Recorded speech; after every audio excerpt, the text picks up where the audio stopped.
Everybody, it's Christina from Redefine Creative, and I am here for the last Wednesday of the month and the Off the Board series, which is where a group of my scrapbooking friends and I take on some things that we have saved on our Pinterest boards. And I have been saving and looking at a ton of mixed media lately because I don't do a lot of mixed media, but I really, really love the look of it when other people do it. And so it's something that I want to play around with and get a lot better at. So I am hoping by sharing this video that you can give me some tips down below about where my mixed media went wrong, or I don't know, how to get myself to like what I end up with more, because I love it when everybody else creates mixed media layouts, but for some reason the ones that I create just, I don't know, they just don't do it for me. They bug me. So I had this cut file that I wanted to use from Cut to You, and I'm tracing around where the squares are going to go to kind of decide where to put my mixed media. So I knew I wanted to use this navy blue background, and I have grabbed some Shimmer's silver paste, and I'm going to go ahead and put some of that onto bubble wrap, and that's going to be like the bottom layer of my mixed media. And this is a technique that I've done before, and I like how it turns out, but I almost feel like in this particular layout that I was a little bit like either too much pressure or too much paint, because it's kind of a lot. And this is sort of where I struggle with mixed media, is deciding between the it looks good and it's too much or not enough, or I don't know. Mixed media is definitely not my strong suit.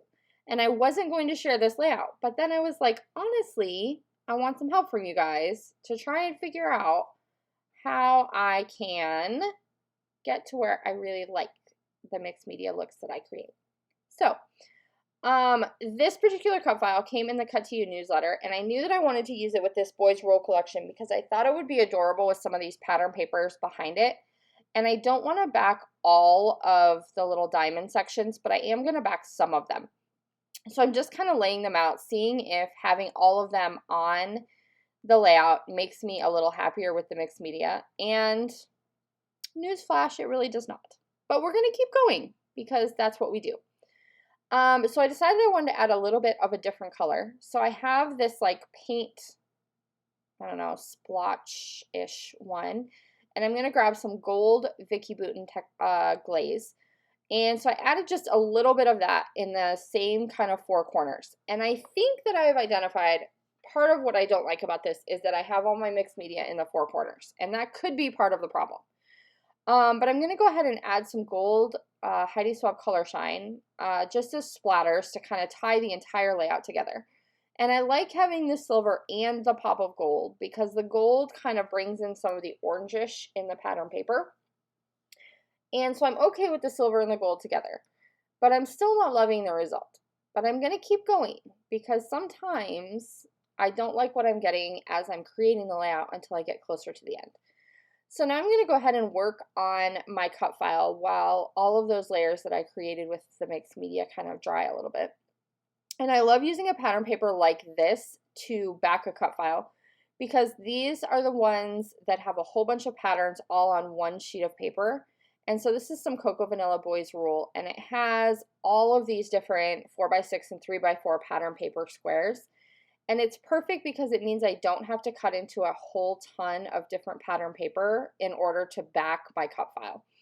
And I didn't want to back all of the sections, I just wanted to do a few of them. And so then I'm going to kind of lay out where I think that cut file is going to go through the middle of the layout. And it does help with the mixed media a little bit, but I'm still not loving it. So I decide, hey, what if we flip the paper over and put the cut file just, you know, on the blank side? And of course, I'm more drawn to that because it's a cleaner look, but I flip it back over because I am committed. Like, I'm going to figure out this mixed media stuff.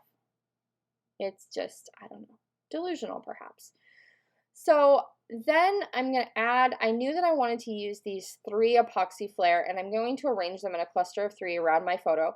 And this was part of Laura Albert's challenge to me this month, was to use epoxy flare. And I have like 3 different layouts that I have done for her challenge using epoxy flare in a few different ways. So if you were looking for that video, it has been combined into like 3 other videos this month because I really did try to get some epoxy flare used up. So then I'm going to go ahead and grab this miscellany die cut pack. This is also from Cocoa Vanilla Boys Rule. And I'm just going to tuck in a few pieces. So I have this little label that's going to go down towards the bottom of my picture, and then I'm going to get some of these little labels at the top of my picture. And so this is just a 4x4 photo. And this is Parker. We had taken him on a trip to San Francisco, and he just had this really happy look on his face. So he was loving the fact that he was out in his stroller. He's on a trip somewhere. It was beautiful outside. He's got this like super cute hoodie on that has all these little airplanes on it. So it's just a happy picture. And so I'm going to go ahead and add some layers behind that photo because I want to build it up to make sure that you notice it with all this other craziness that I have going on this layout.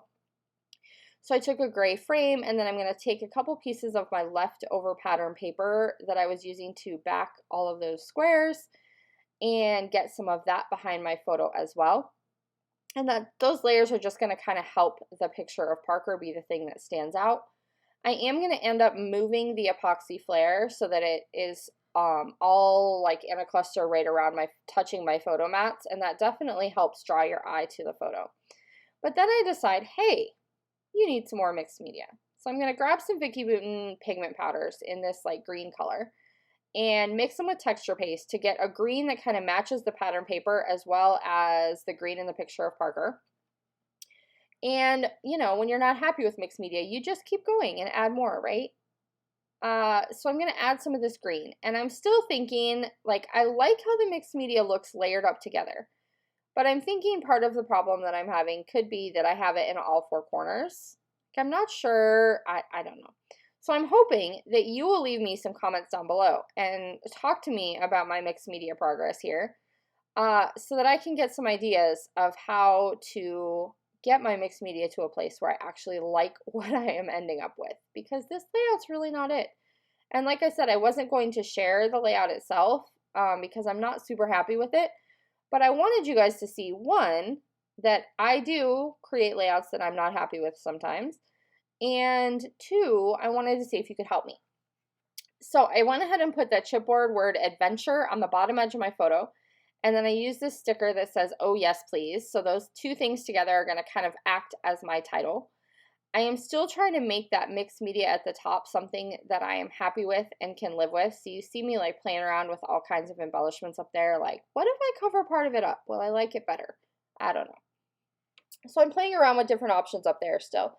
But I do like the photo cluster, and I like it even better, and you'll see in the close-ups when I move the epoxy flare to be on the edges. So what I decide to do is take some of these word stickers from Pretty Little Studio, and I'm going to add 3 in different directions into each of my clusters, and I'm kind of following those green lines that I created. And it's just adding an extra kind of layer and detail to that mixed media. I'm not sure if it made it better or worse, so you guys can tell me about that.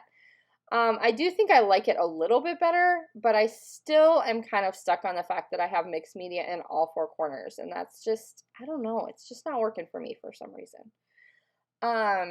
Or maybe there's a different issue that I am not blaming it on, that it could be. So we'll see. But once I have 3 of those in each of my little mixed media areas, that's basically going to do it for this particular layout. Do make sure that you check out all of the other off-the-board layouts today, because those ladies created some amazing layouts that were not a crazy mess like mine. But I would love you to leave me some mixed media feedback or suggestions or tips down below, because I really do want to try and get my mixed media looks to be something that I really love. And I will be back to see you guys again really soon. Have a good day. Bye.